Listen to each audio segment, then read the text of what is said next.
최근에 어떤 책을 보니까 사람이 나이를 먹으면서 젊게 사는 비결이 한 7가지가 있다고 합니다. 영어로 다 업자로 끝나기 때문에 세븐업이라고 합니다. 첫째로는 클린업입니다.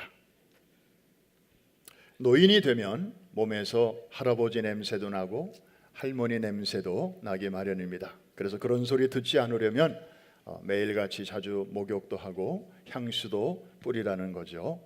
아울러 언제 하나님이 부르시더라도 떠날 수 있도록 당황하지 않도록 미리미리 주변도 깨끗하게 정리정돈하고 살라는 것입니다. 자고 일어난 자리도 깨끗하게 이렇게 반드시 주름도 펴놓고 그렇게 살라는 것이죠. 두 번째로는 드레스업입니다. 옷을 입되 경우에 맞게 맵시 있게 잘 입으라는 거죠. 여름 바지에 겨울 자켓을 입고 다닌다든지 그렇게 하지 말고 청바지를 입더라도 위아래를 아주 품위 있게 잘 매치시키고 중절모를 쓰든지 아니면 젊은이들처럼 야구 모자를 쓰든지 간에 전체와 잘 어울리는 그런 복장을 갖추라는 것입니다. 세 번째로는 발음이 조금 거칠어도 용서해 주시기 바랍니다. 셧업입니다. 사람은 나이가 들수록 잔소리가 많아지고 말이 많아집니다. 그래서 어느 모임이든지 내가 말이야 이래봬도 왕년에 이렇게 이제 시작이 되는 이런 옛날 얘기들을 장황하게 펼치거나 혹은 자기 생각만 옳다고 막 우기게 되면 좀 분위기가 어색하게 되고 그리고 좀 어글리하게 됩니다. 그러므로 자신의 말은 가급적이면 줄이고 다른 사람 하는 말을 잘 경청하는 훈련을 이제 하라는 것입니다. 네 번째로는 쇼업입니다. 허구한 날 방구석에 틀어박혀서 독불 장군처럼 그렇게 혼자 지내지 말고 정기적으로 바깥에 친구들도 좀 만나고 교회 생활도 열심히 하고 가끔씩 경치 좋은 곳을 우리 찾아서 여기저기 좀 다니면서 자신을 이렇게 노출시키고 아름다운 교제를 나누라는 것입니다. 다섯 번째는 치어업입니다. 인생 참 짧은데 기왕이면 매사를 이렇게 너무 어둡거나 비관적으로나 그렇게 보지 말고 밝은 쪽으로 생각하고 짧은 인생 즐겁고 신나고 기쁘게 그렇게 살아가라는 것이죠. 그럴 때 그런 사람들이 가는 곳마다 사람들이 환영을 해줍니다. 여섯 번째로는 기브업입니다.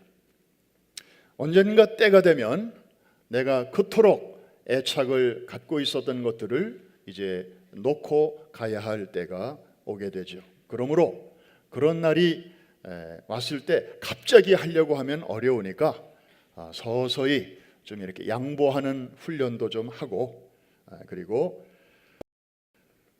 붙잡았던 것을 놓을 줄 아는 그런 연습도 좀 하면서 살라는 것입니다.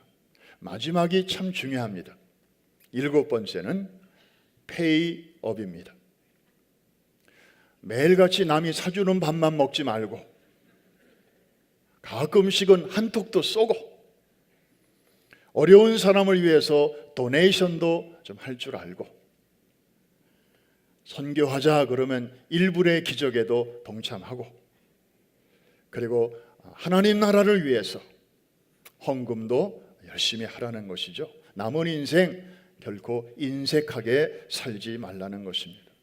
그래야 장례식장이 쓸쓸하지 않게 된다 그런 얘기입니다. 짧은 글이지만 읽을수록 긴 여운이 남는 그런 내용이죠. 그래서 저도 이런 좋은 글들을 만나면 이제 핸드폰에 노트에다가 이렇게 저장을 해놨다가 누구를 기다린다든지 식당에 가서 좀 짜투리 시간이 나면 모아두었던 글들을 한번 이렇게 읽어보는데, 읽을 때마다 그렇지, 맞아, 이렇게 살아야 되겠구나, 그런 생각을 이제 하게 되는 것입니다.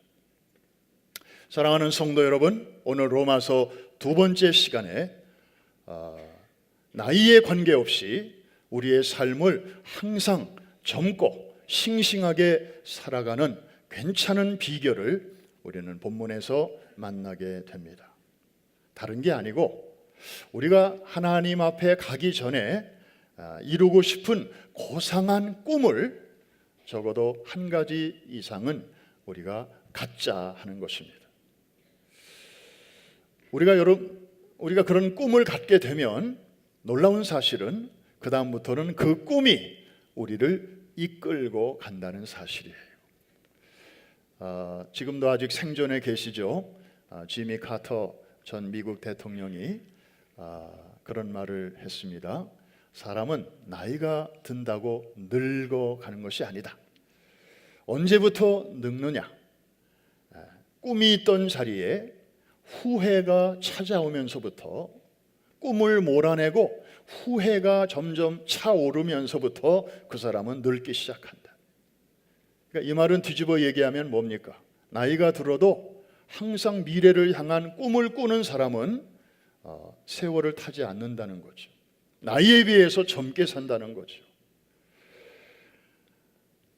하늘을 나는 새를 보면 날아다니는 새는 절대로 뒤를 쳐다보지 않습니다. 오직 뒤를 쳐다보는 새는 땅에 떨어져 죽은 새들입니다. 참 이상해, 하나같이 이래요. 그런데 펄펄 날아다니는 새는 앞을 딱 쳐다보고 절대 뒤를 바라보지 않는다는 것입니다. 여러분, 사도 바울에게도 평생의 소원이 있었어요. 꿈이 있었어요.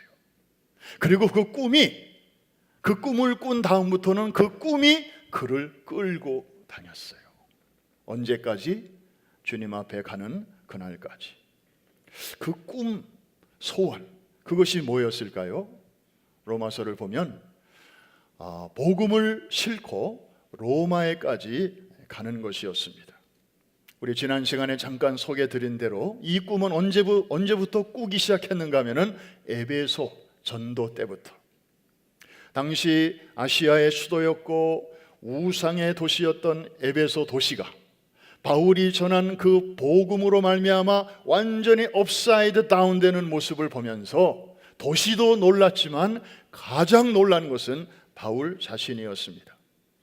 이야, 하나님의 복음이 이 정도 굉장한 것이라면 이 복음의 폭탄이 저 세계의 수도인 로마에서 터지면 굉장하겠구나.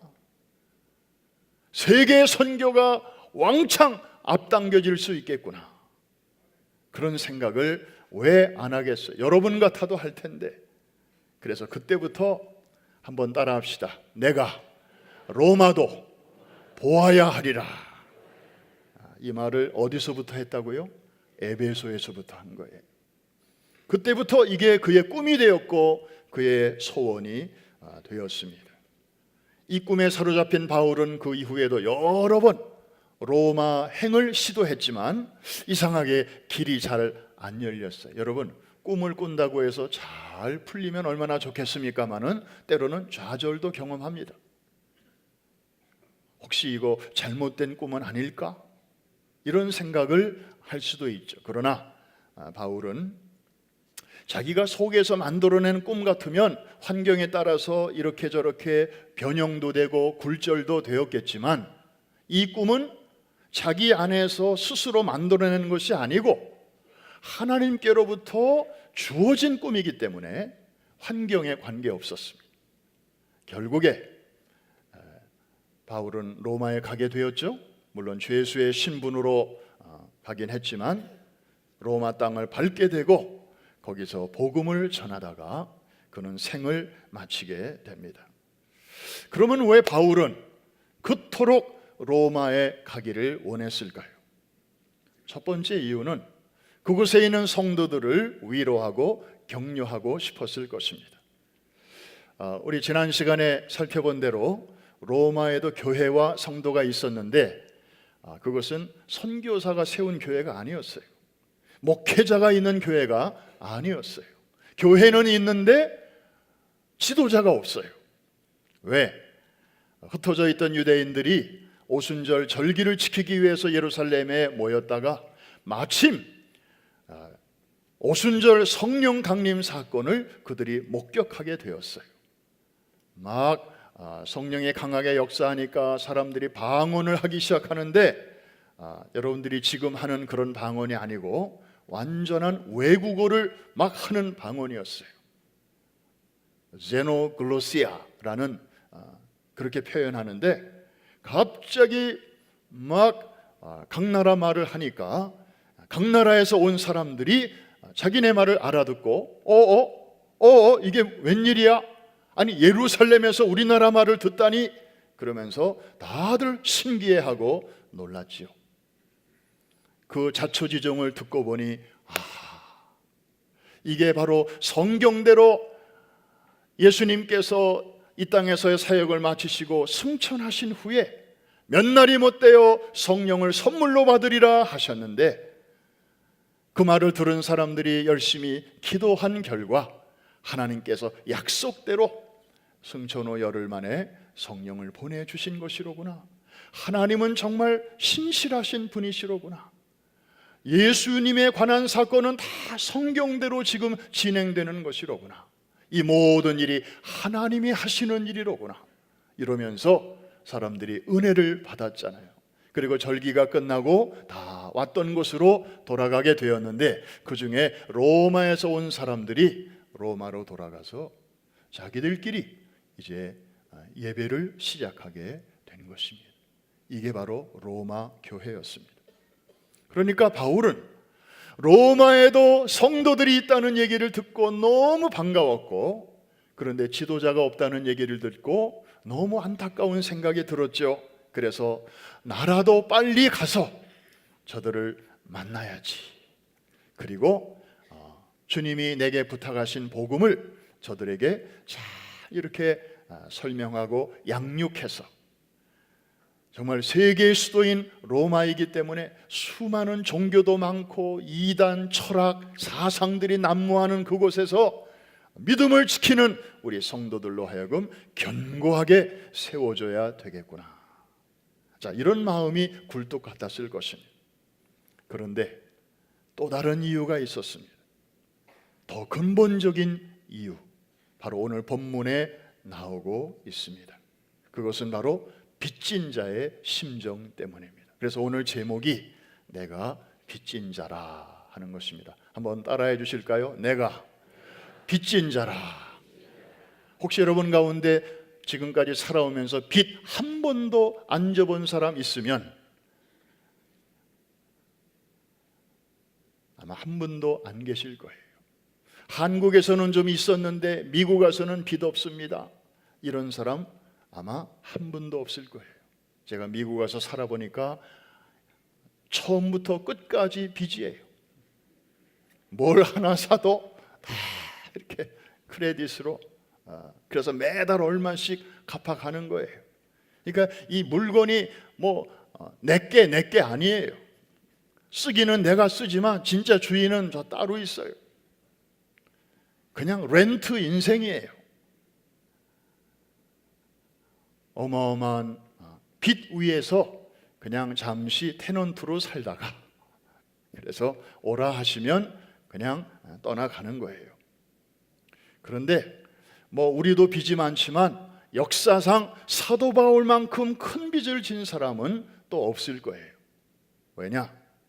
도대체 그는 얼마나 많은 사람들에게 얼마나 많은 빚을 지고 있었는지 한번 그 장부를 찾아볼까요? 우리 1층 14호실로 한번 가보겠습니다. 바로 저기 나옵니다. 다 같이 시작. 헬라인이나 야만인이나 지혜 있는 자나 어리석은 자에게 다 내가 빚진 자라. 세상에 저렇게 많은 채권자에게 둘러싸인 채무자 있으면 나와보라고 그래요. 헬라인이나 야만인, 저거는 그냥 수많은 인류 중에 어느 한 모퉁이를 얘기하는 게 아닙니다. 유대인들은요, 다 자기들 기준으로 사람을 구별했어요. 자기들은 유대인, 유대인이 아닌 사람은 다 뭐라고 했어요? 이방인이에요. 그러니까 유대인과 이방인, 그러면 이거는 모든 인류를 말하는 거예요. 헬라 사람들은 또 자기들 기준으로 생각했어요. 자기들은 헬라인, 자기들이 아닌 사람은 다 야만인, Greeks or barbarians, 이렇게 그냥 둘로 싹 나눠 버렸어요. 그러니까 헬라인이나 야만인 그러면 everybody. 마찬가지로 지혜 있는 자나 어리석은 자, 이 표현도 모든 사람을 말하는 거예요. 그러니까 사도 바울은 이 지구상에 거하는 모든 사람들에게 내가 다 빚을 지고 있다. 그 액수가 얼마인지는 글쎄요, 상상에 맡기겠습니다. 그런데 여러분, 너무 이상하지 않습니까? 본 적도 없고 만나본 적도 없는 그런 사람들에게 도대체 무슨 빚을 그렇게 많이 졌다는 말입니까? 도대체 이게 무슨 뜻입니까? 그가 이렇게 말하는 데는 다음과 같은 이유가 있습니다. 여러분들, 이 이유를 오늘 잘 성령의 도움을 받아 발견하시면 오늘 여러분들은 굉장한 것을 깨닫게 되시는 겁니다. 자, 여러분, 바울은 예수님을 만나기 전에 이름이 뭐였습니까? 사울이었습니다. 사울. 사울은 하나님은 열심히 믿었습니다. 그런데 예수는 안 믿었어요. 이게 유대교예요. 오늘날에도 이런 분들이 가끔 교회 안에 있더라고요. 하나님은 믿어요. 하나님이 창조하신 것도 믿고. 왜? 그거 아니면 우주의 기원을 설명할 길이 없으니까. 진화론을 믿자니 너무 좀 중간에 붕 떠 있고, 그래서 그냥 하나님이 창조하셨다고 거기까지는 믿어져요. 그리고 조금 더 나아가서 그 하나님은 자신이 만든 세상을 배후에서 이렇게 섭리하시고 조정하신다. 국가도 그렇고 개인도 그렇고 내 삶은 그분 안에 있다. 여기까지 고백하시는 분들 중에서 예수는 잘 안 믿어요. 꼭 예수를 믿어야 뭐 되나? 하나님 믿으면 됐지. 이런 분들이 교회 안에도 있음을 안타깝게 생각합니다. 일견 아주 신앙이 좋은 분처럼 보일 수도 있어요. 그러나 성경적으로 말하면 하나님은 믿으나 예수는 안 믿는 그런 분들은 글쎄요, 그분에게도 구원이 있을까? 퀘스천 마크입니다. 하나 물어볼까요? 예수님은 누가 보내셨습니까? 스스로 오셨나요? 아니면 성부 하나님이 보내셨나요? 하나님이 보내신 그분은 안 믿으면서 보내신 분만 믿겠다고 하면 너무 이상한 것이죠. 바울은 사울 시절에 그 이상이었습니다.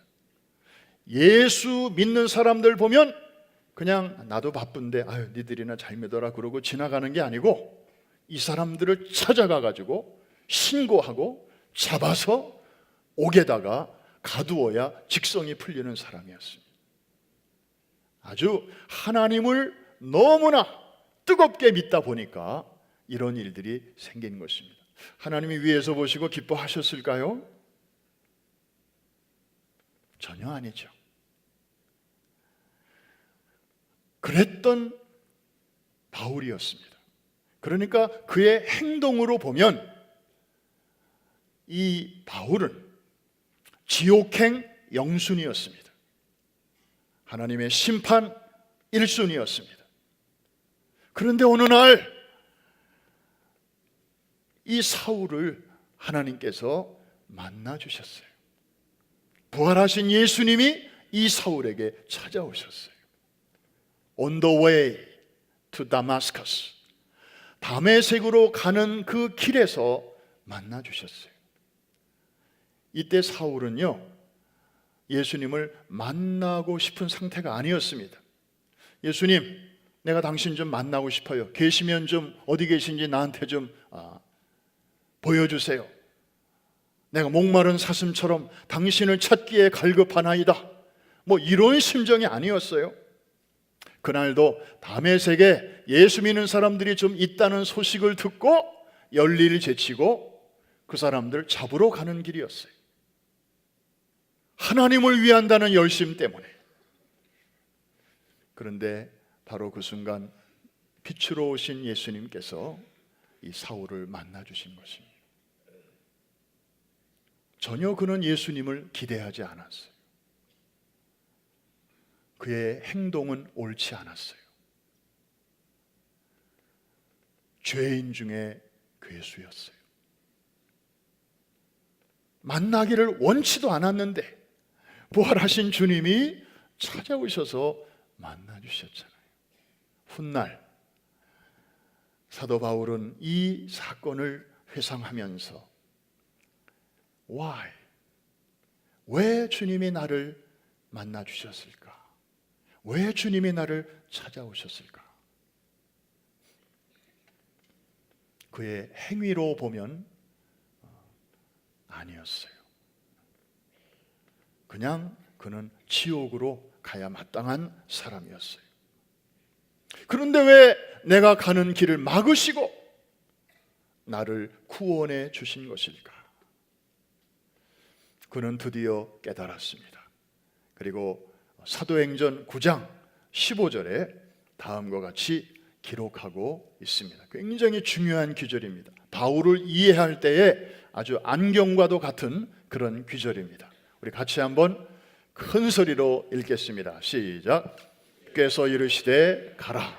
이 사람은 내 이름을 이방인과 임금들과 이스라엘 자손들에게 전하기 위하여 택한 나의 그릇이라. 아나니아에게 하신 말씀이에요. 아나니아가 사울이라는 사람이 실명해가지고 왔다는 얘기를 듣고 이제 제가 가야 될까요? 말아야 될까요? 할 때 성령께서 가라.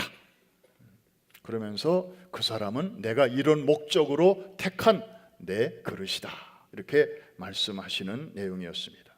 자, 저 내용을 잘 보면 중요한 내용이 나옵니다. 다시 말하면 바울을 예수님께서 만나주시고 구원해 주신 가장 중요한 목적은 이방인들에게 복음을 들고 가게 하시기 위해서. 한번 따라해 주실까요? 이방인들에게 가게 하시려고. 여러분, 그 당시에 이방인이라면 오늘 우리에게는 어떤 사람일까요? 예수 아직 모르는 사람들, 복음을 아직 모르는 사람들, 그들에게 가게 하시려고 그분이 나를 먼저 부르셨다는, 그것 말고는 다른 것으로는 도저히 자신의 구원을 설명할 길이 없는 거예요. 내가 남들보다 착해서, 내가 남들보다 선해서, 내가 남들보다 하나님께 뭔가를 많이 드려서, 내가 공부를 많이 해서, 아니에요. 전혀 아니에요. 아까 말씀드렸잖아요. 그런 행위를 가지고 따진다면 이 사울이라는 사람은 천국은커녕 지옥에 제일 안방으로 가야 할 사람. 그런데 자기가 원하지도 않았는데 주님이 찾아오셨단 말이죠. 가게 하시려고. 누구에게? 이방인들에게, 복음을 알지 못하는 사람들. 바울이 내린 결론은 이것이었습니다. 한 번 더 중요한 내용이니까 한번 따라해 주시기 바랍니다. 나로 이방인들에게 가게 하시려고 나를 먼저 부르셨구나 하는 것을 바울이 깨달았습니다. 그러니까 내 삶의 내용이 좋아서 부르신 게 아니고 나를 이런 목적으로 쓰시려고 하나님이 부르셨구나 하는 것을 깨달았습니다.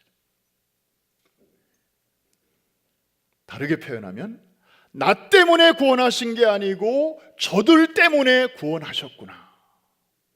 아멘 안 하셔도 저는 소리칩니다. 여러분들이 아멘을 안 하시면 내가 설명이 부족해서 이렇구나. 그래서 자꾸 속에서 좀 이걸 어떻게 설명해야 저절로 아멘이 나올까 하고 고민을 하게 돼요. 그런데 우리 교인들은 제가 알죠. 20년 넘게 우리 교인들과 한솥밥을 먹었는데 뭐 왜 모르겠습니까? 속으로 아멘 하시는 분들이 참 많았어요. 그런데 여러분 다 좋은데 그거 한 가지는 기억하세요. 울리기 전까지는 종이 아니고 부르기 전까지는 노래가 아니고 표현하기 전까지는 사랑이 아니다.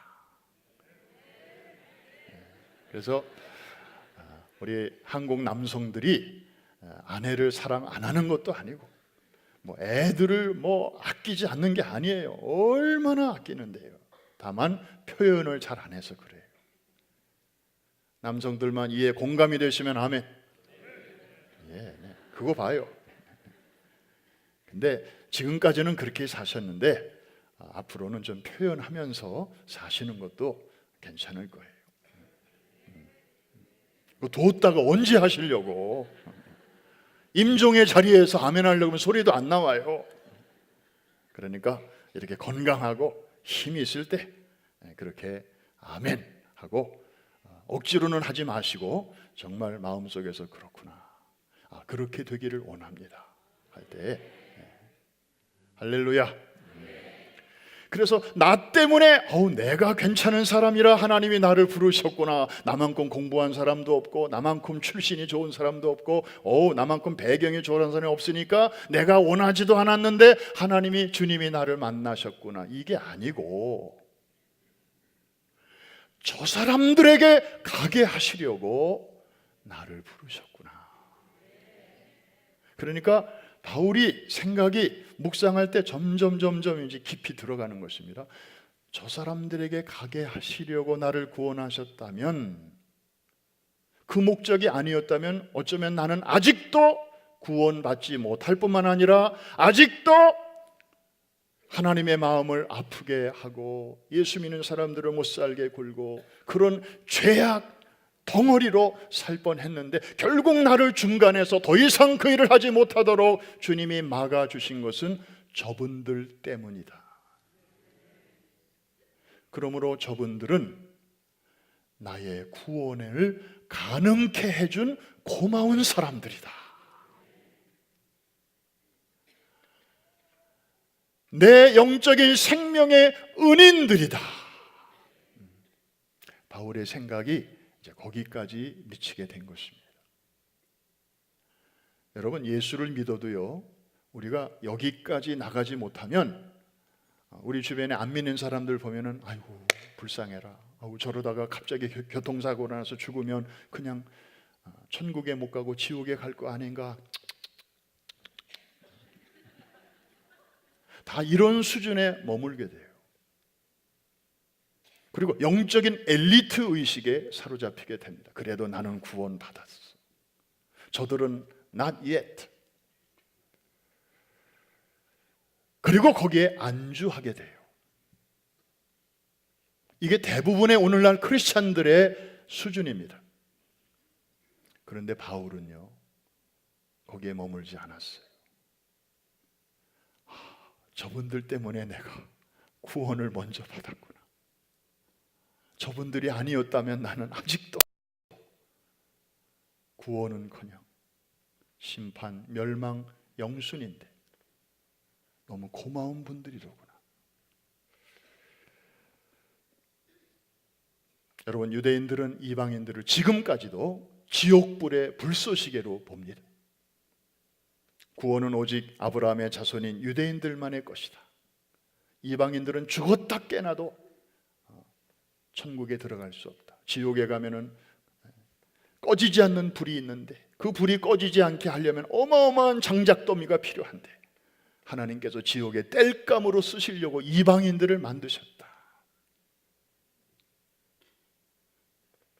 우리는 유대인들의 표현을 빌리면 땔감입니다. 그런데요, 하나님께서 그 고질적인 유대인들의 편견을 바울을 바꿔놓으신 거예요. 저 이방인들, 또 우리 동족 중에서도 아직 예수님을 알지 못하는 사람들, 그들에게 가게 하시려고 주님이 나를, 나 같은 죄인을, 죄인 중에 괴수인 나를 불러주셨구나. 고마운 사람들이로구나.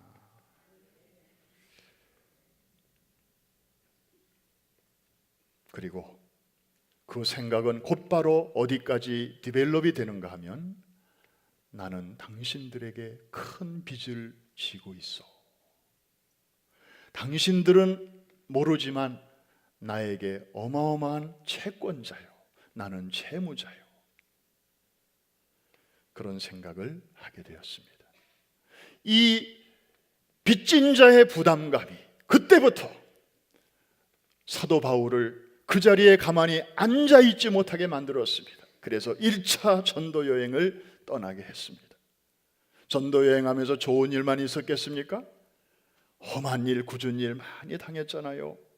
매를 맞기도 하고 돌에 맞기도 하고 무시당하고 그리고 거절당하고 강의 위협과 산의 위험과 강도의 위협을 당하면서 죽을 뻔한 고비가 한두 번이 아니었지만 1차 전도여행을 가까스로 잘 마치고 왔잖아요. 그러면 됐지, 그 정도 했으면 됐잖아요. 그런데 잠시 후에 또 2차 전도여행을 또 떠납니다. 토로스 산맥을 몇 번이나 오르락내리락 하면서, 그리고 나서 또 3차 전도여행을 떠나잖아요. 그것도 모자라서 나중에는 로마 선교 여행까지 하잖아요.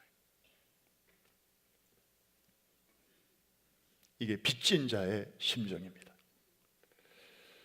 저는 뉴욕에 부교육자로 섬기면서 여러분들이 아시는 대로 한 5년 동안을 아틀란타에서 교회를 섬긴 경험이 있습니다. 첫 2년 반은 매주일 제가 뉴욕과 아틀란타를 비행기로 통근을 하면서 절반은 뉴욕에서 절반은 아틀란타에서 사역을 했습니다. 제 생애에 비행기를 그렇게 많이 타본 적은 전에도 없었고 후에도 없었습니다. 그리고 나머지 2년 반은 교회가 조금씩 성장하니까 그냥 아예 이사를 가서 거기서 상주하면서 목회를 했습니다. 처음에 내려갔을 때 교회가 이제 북쪽에 있는 새 성전을 계약한 상태였습니다.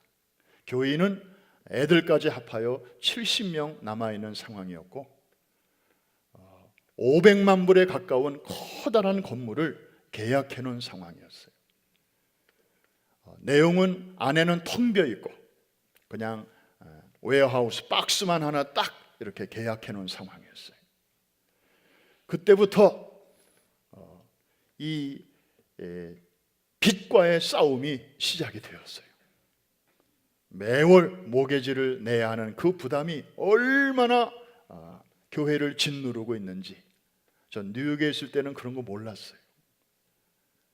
뭐 다 우리 원로 목사님께서 또 우리 장로님들이 그런 문제는 다 이렇게 아주 지혜롭게 해결을 잘하고 계셨으니까 어려운 여건 속에서도.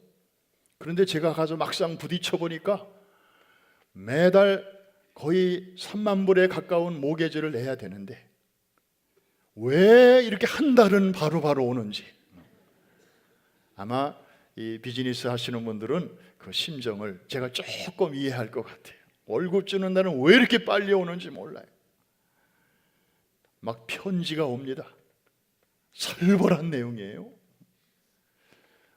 그러면서 참 그때 이제 우리 장로님들하고 모여서 기도하면서 많이 썼던 표현이 아낍시다. 그러니까 지출은 아끼고 지출을 아끼자는 표현을 마른 행주를 짜는 마음으로 아끼자. 저는 그 표현이 지금까지도 마음에 이렇게 남아있어요. 아니, 마른 행주를 짜면 뭐가 나옵니까? 그런데 어쨌든 그런 마음으로 좀 아껴 쓰자. 이야, 빚진 자의 심정이 이렇게 무겁고 정말 참담한 것이로구나. 정말 하루도 편하게 이렇게 두 다리 쭉 뻗고 잘 수 있는 날이 없었어요. 그냥 며칠 좀 이달치 갚고 나면 며칠 좀 편안하게. 그런데 또 그게 엄습해 오는 거죠. 사랑하는 성도 여러분, 사실 우리가 조금 생각해 보면 우리는 다 빚지고 사는 사람들입니다. 우선 주님에게 진 빚이 엄청나잖아요. 사실 우리가 죄를 범했기 때문에 그 죄의 대가는 우리가 갚아야 되는데, 우리 책임인데 그분이 대신 갚아 주셨잖아요.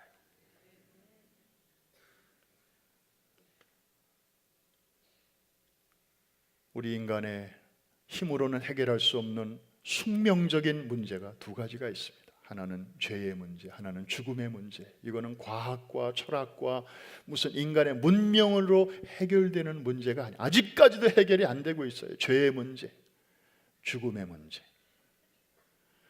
그런데 하나님께서는 예수 그리스도를 통하여 단번에 이것을 갚아주시고 해결해 주셨습니다. 예수 그리스도의 십자가를 통해서 우리의 죄값을 치루어 주셨습니다.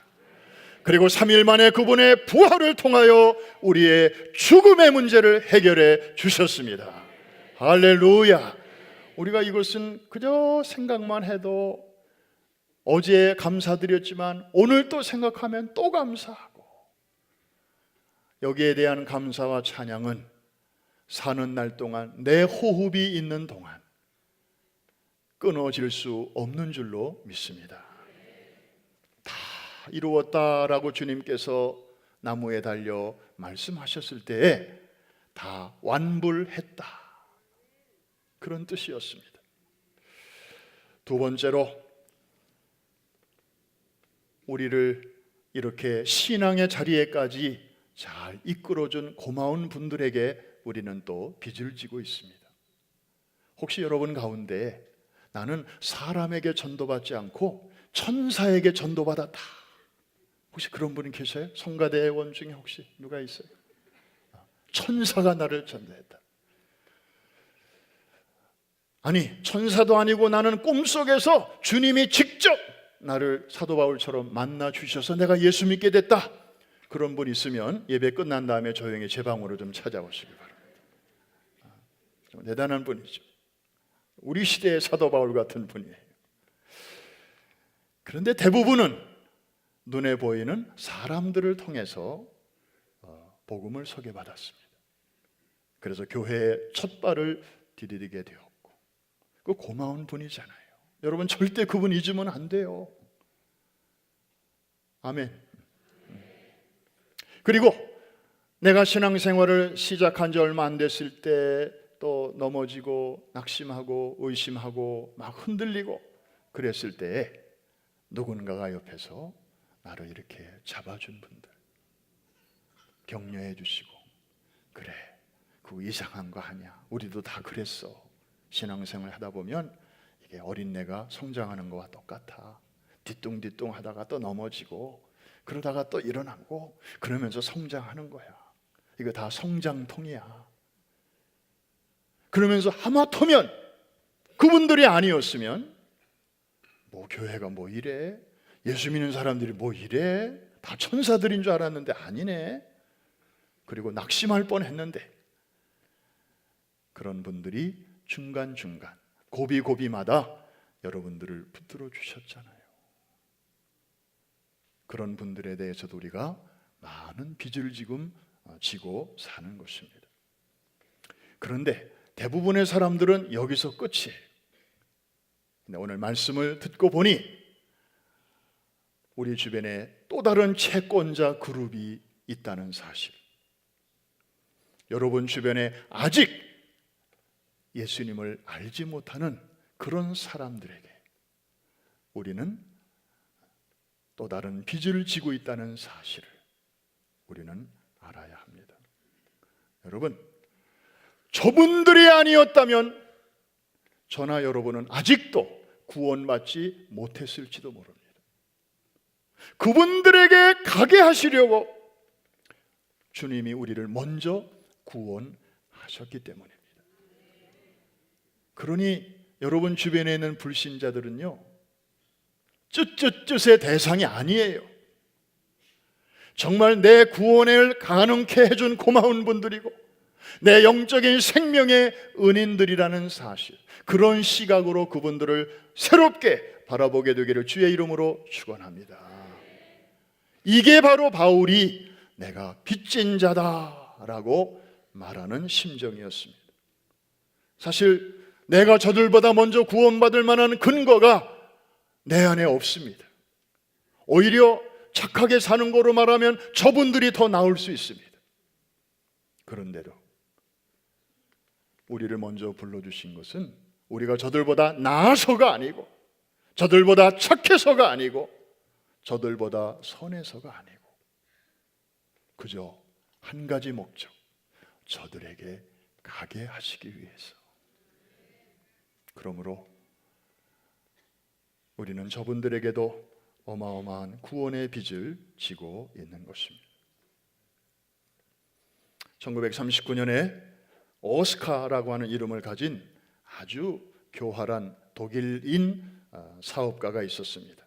그는 유대인이 경영하다가 이제 나치 정권에게로 소유권이 넘어간 폴란드의 크라코프에 있는 한 그릇 공장을 인수해서 유대인들을 이제 직원으로 채용해서 일을 시켰습니다.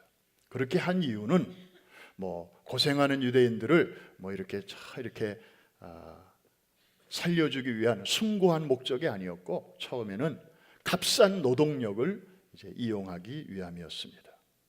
폴란드 사람은 쓰면은 임금이 비싸니까 그 당시 고통받는 유대인들을 이제 인력으로 쓴 것이죠. 돈을 더 벌기 위해서. 그런데 시간이 지날수록 도를 더해가는 나치의 그 잔악한 모습을 보면서 유대인들에 대한 측은한 마음이 들기 시작했습니다. 수용소에서 이유 없이 죽어가는 유대인들을 좀 구해야 되겠다는 생각이 서서히 들기 시작했습니다. 다른 방법은 없고 수용소에 있는 유대인들을 자기의 공장의 직원으로 채용하는 길밖에 없는데, 그러려니까 자기의 재산을 좀 팔아야만 했습니다. 사제를 일부 팔아서 한 명씩 이제 유대인들을 빼내기 시작했습니다. 그렇게 해서 살려낸 유대인들의 숫자가 자그만치 1100명에 이르게 되었습니다. 한 사람의 운명을 바꿔놓기에 충분했던 그 역사적인 리스트, 수용소에 있는 유대인들을 내 공장 직원으로 채용하기 위해서 밤마다 타이프라이터에 타타타닥 쳤던 그 유대인들의 이름, 그 적힌 리스트를 가리켜 쉰들러 리스트라고 부르고 있죠. 독일이 패망한 후에 이스라엘 정부에서는 이 1100명의 유대인들을 생명을 건져내 준 게 고마워서 외국인으로서는 유일하게 최초로 이스라엘의 시온산에 있는 국립묘지에 이 오스카 쉰들러를 묻어 주었습니다. 우리는 이 쉰들러 리스트의 이 감동 스토리를 보면서 한 가지 중요한 도전을 받게 됩니다.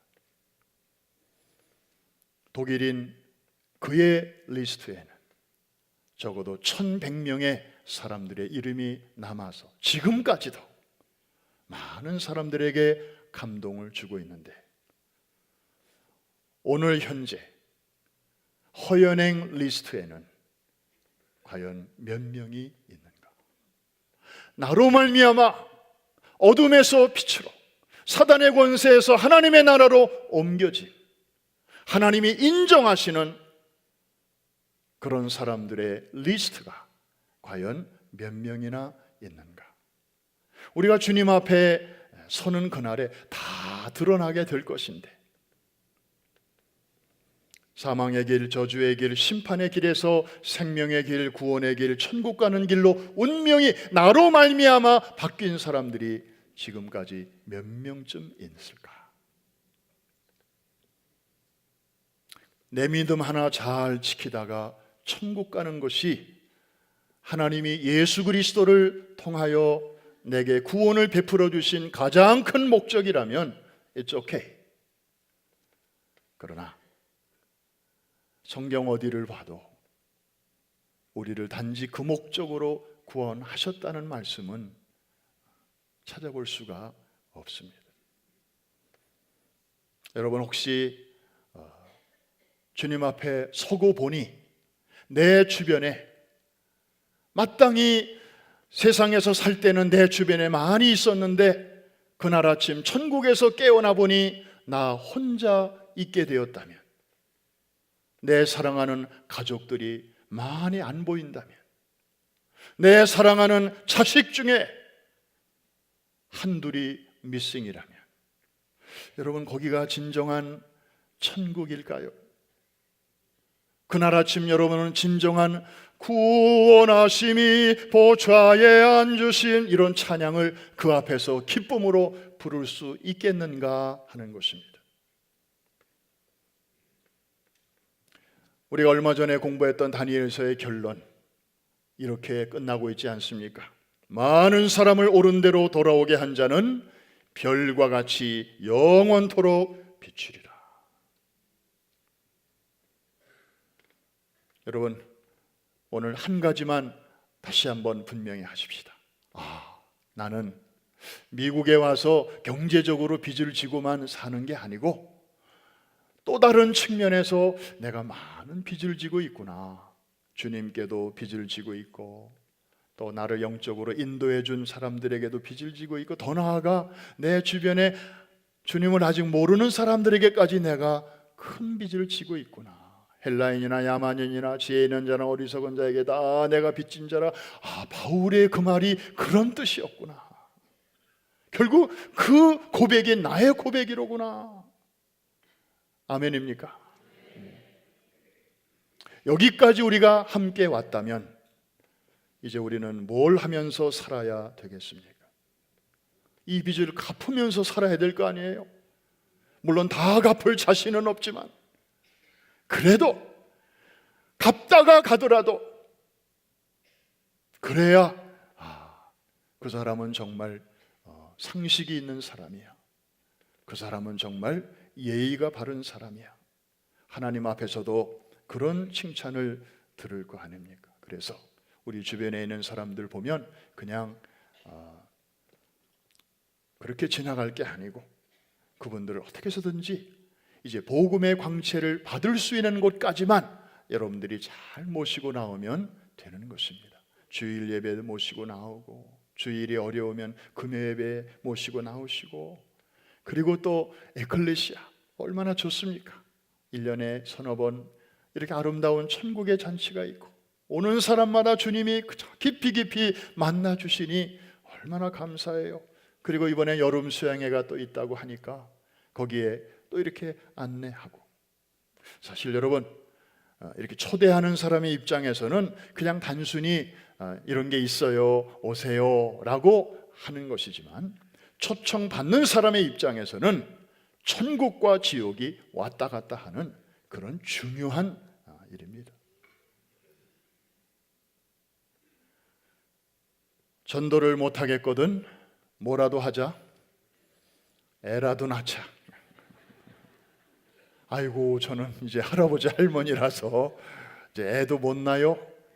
그러면 전도도 못하겠다 그러고 애도 못 낳겠다 그러고 그런 사람에게는 제3의 선택이 있긴 있습니다만 지구를 떠나든지. 자, 가까운 데서는 우리가 이렇게 빚을 갚으면 되고요. 멀리 있는 사람들을 위해서도 우리가 빚을 갚을 수 있습니다. 여러분 파나마 이번에 우리 가잖아요. 벌써 많은 분들이 신청하셨어요. 우리 청소년들도 80명, 90명 같이 갑니다. 여러분 파나마는 작은 나라잖아요. 그런데 알고 보니까 큰 나라예요. 우리 뉴욕은요 대서양을 끼고 있습니다. LA는 태평양을 끼고 있습니다. 뉴욕이 뭐 세계의 수도라고 하지만 겨우 한 바다밖에 없어요. 그런데 파나마는요, 작은 나라인데 대서양과 태평양을 끼고 있어요. 두 바다가 이 나라에서 만나요. 이런 나라 세상에서 이 나라밖에 없어요. 그리고 위아래를 보니까 북쪽으로는 노스 아메리카가 있고 남쪽으로는 사우스 아메리카가 있고 이 두 거대한 대륙이 또 이 나라에서 만나요.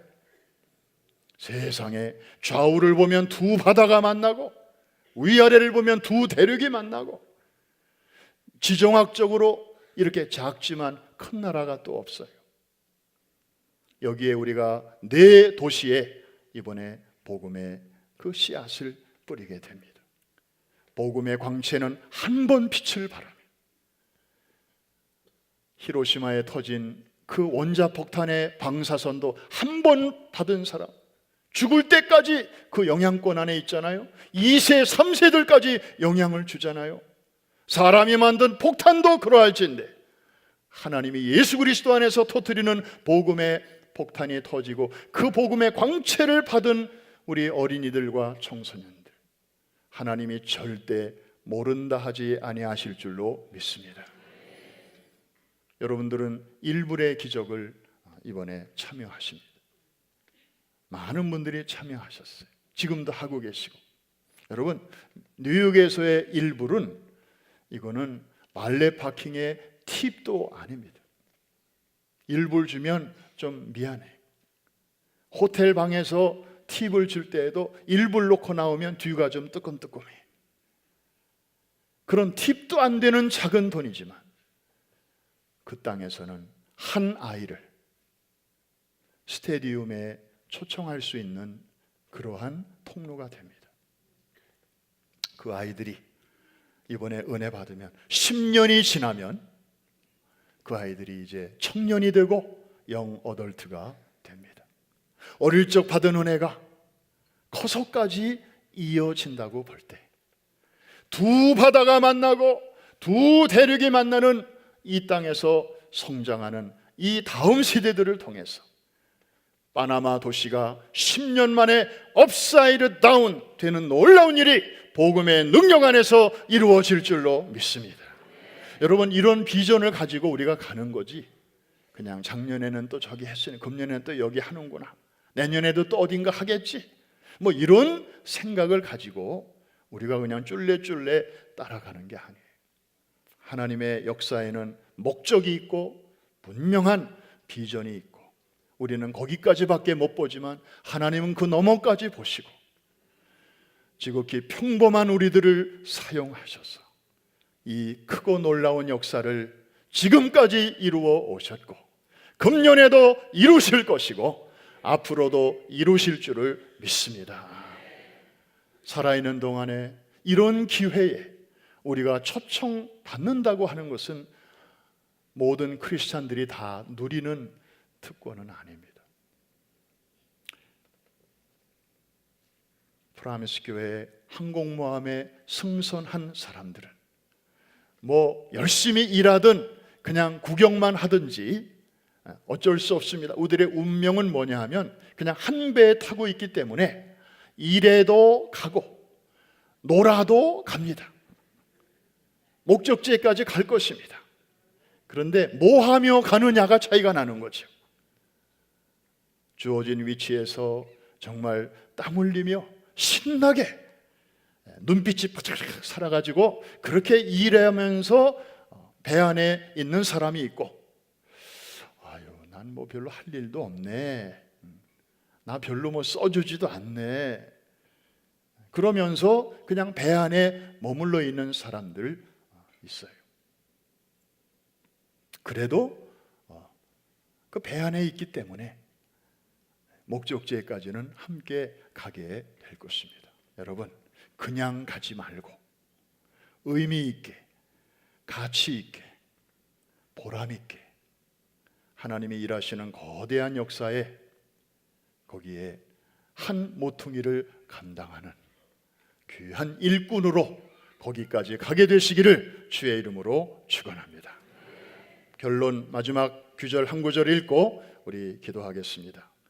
사도 바울은 다음과 같은 고백을 마지막으로 남겼습니다.